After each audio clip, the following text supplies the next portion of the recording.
So we decided to leave just a day early because we had a neighbor pull in next to us.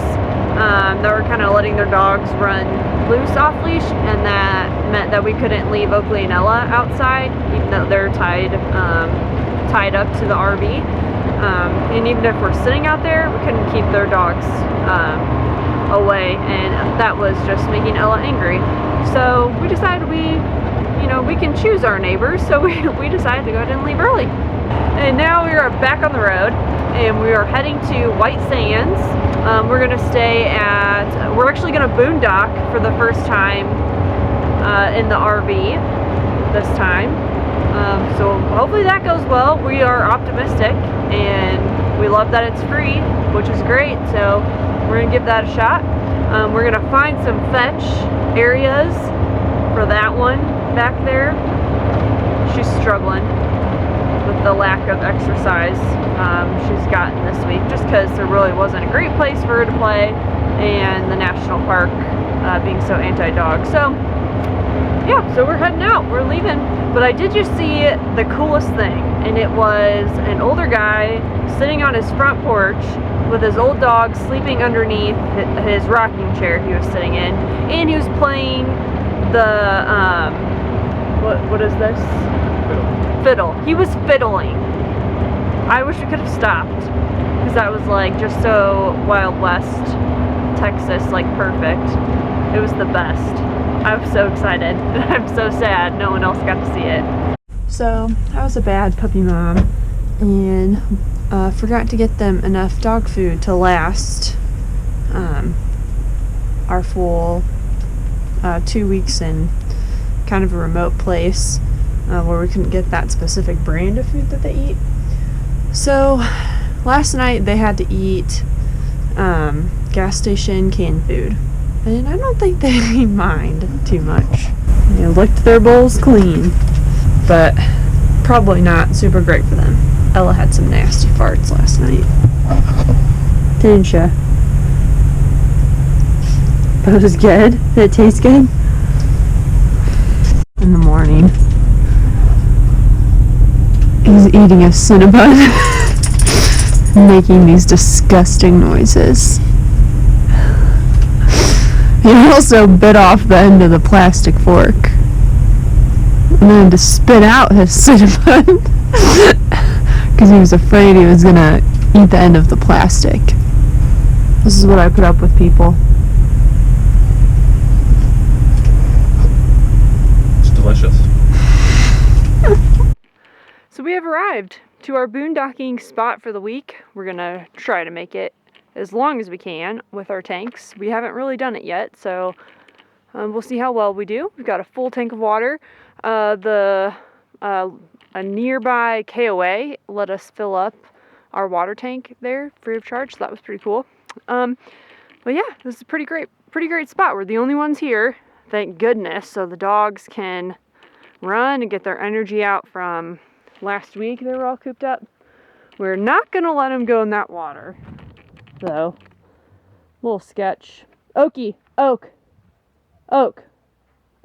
come here, away. Thank you. Good girl. So yeah, we don't know about that water. There's a sign up front that says it's being tested, so we're just gonna steer clear of that. But otherwise, pretty nice spot. Good internet. Georgie looks happy. And so does Ella. Ella is much happier now. She was a grouchy Gus there for a bit. We're going to check out White Sands National Monument while we're here. And there's a couple other state parks we can probably do some hikes at. There's also a place we can catch up on laundry, so that's great. No, Ella, no, Ella. Oh man. No, come. Ella, come. Uh-oh. No. Going in the water. Come. Not good. Ella, come. See if she listens. Looks like she's listening. Elle. That's angry dad voice. Close one. Hey, Ella. Don't want them in that water. It just looks gross. There are some birds on it, so it probably wouldn't kill them, but we're just going to avoid that at all costs. So yeah, we're going to check out White Sands National Monument, a couple other state parks, and have a great week.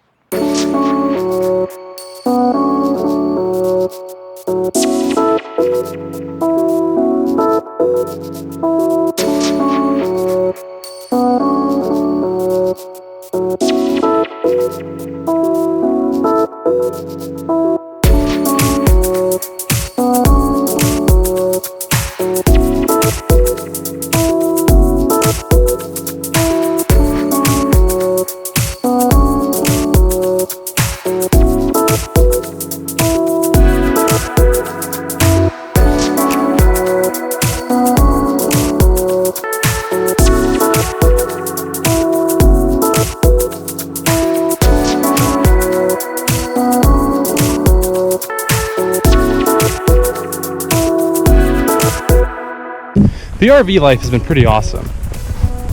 I mean, it's so cool that we get to come to all these amazing, spectacular, and just different places. It's really cool. We are hiking the Alkaline Flats trail. Despite the name, it is not flat. It is pretty duny, I guess, is the word you would use. It's a 5-mile loop trail. It takes about 3 hours, I think. At least that's what the sign said. I hope we brought enough water, but I think we'll be all right because it's not very hot today. So, yeah, it's pretty wild out here. It's I don't know. You just feel like you're in the middle of the desert, which I guess we are. But it's just as far as you can see, it's just these white dunes. And hiking the trail is pretty interesting because you just hike from marker to marker. So like there's really not even a trail sometimes. Like you don't even know where to walk because like it's not packed down or anything. And so you hope that when you get to the next marker that you can see another. It's pretty weird.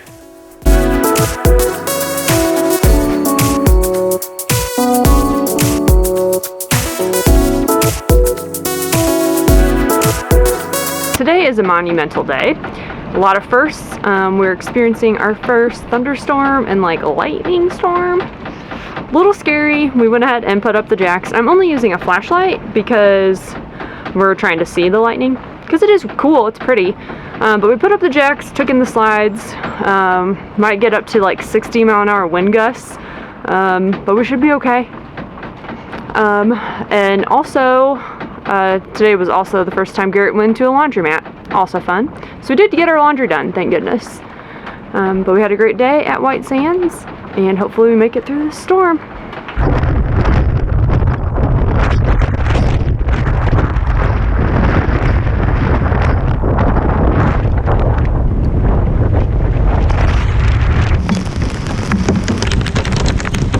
So that sucked. That was intense. That was not fun. No, I was watching the radar thinking we were right on the edge of the storm, and it turned last minute and we were stuck in it. It was like inch-size hail, I mean huge, I don't know, golf ball size hail. And I tell you what, we got a fiberglass roof with the hail and it wailing on the windshield. The dogs were freaking out. Me and the dogs went and hid under the bed. And yeah. Garrett is up here watching it, trying to monitor it from his computer. Yeah, 60-mile-an-hour wind gusts. It was scary. I mean, we're fine now. But in the moment, man, we were hitting our knees and we were praying hard because it was scary. Well, we were sitting there and I had just finished making talking about this being our first storm really in the RV, and we were sitting there and looking at the lightning and thinking, wow, this is just so beautiful. And then the hail hit and it sounded like a machine gun going off on top of our heads. It was scary. So Garrett went out with his trusty headlamp and made sure everything was okay on the RV and our Jeep. I think it's good. Everything looks all right. We do have a neighbor over yonder, and they're maybe 100 yards away. And so he did run over there too because he was doing the same thing, checking out his RV. Ran over there to see if they needed anything. So we've got a tarp and decor and stuff. but they were good. They're from Canada, so that was big fun. Yeah, they had really heavy French accent, so it was funny. But not what I expected. But really nice. So I think it's just gonna lightly rain here on out. Yeah, maybe a little bit more lightning, but hopefully no more 60-mile-an-hour wind gusts. No, that was horrible. Learning experiences. Still doing good. Still surviving. Made some friends from Canada. After the hailstorm, we noticed that our fan cover was leaking a little bit of water, just a slow drip, and so from underneath we could see that there was a little crack in it. And so I came up right after the storm to see if there was any damage, and I didn't see anything, but it was still dark and it was actually raining a little bit. And so now that it stopped raining a day later, we came back up here to fix this little crack in the fan cover, and we actually noticed some other damage. The dome above our shower was cracked in a couple places, and the fan vent was cracked right about here. We decided to try and use this goop stuff. It's called Amazing Goop. I guess it's mostly an adhesive, but it's supposed to be watertight. I don't know, so we thought we'd give it a shot. We've used it on a lot of other things and it works really well. Kind of like super glue, but so we thought we would kind of try to shove this in those cracks to see if that helps, because I think it'll dry a lot nicer than like silicone would or the Dicor. So we'll see how this goes. I think it'll work. I hope it will. But I don't know how I missed this when I came up here originally to check for damage. Probably because I only looked at the first air conditioner cover, but our second air conditioner cover got totally pummeled. So you can see lots of holes and cracks all over the air conditioning cover. I mean, some of these holes are pretty big. It was reported that it was 1-inch size hail, so I mean, this hole here, that's a big hole. And there's several. So we're not too sure what to do about this. I imagine it'd be really easy to replace. It's just a few screws, but I don't know how much a new cover costs. And I guess it could potentially be covered under a warranty, but I don't know. We wouldn't really want to deal with that with any RV dealers around here. It'd just be a lot easier to deal with it with where we purchased it in Indianapolis. We'll see.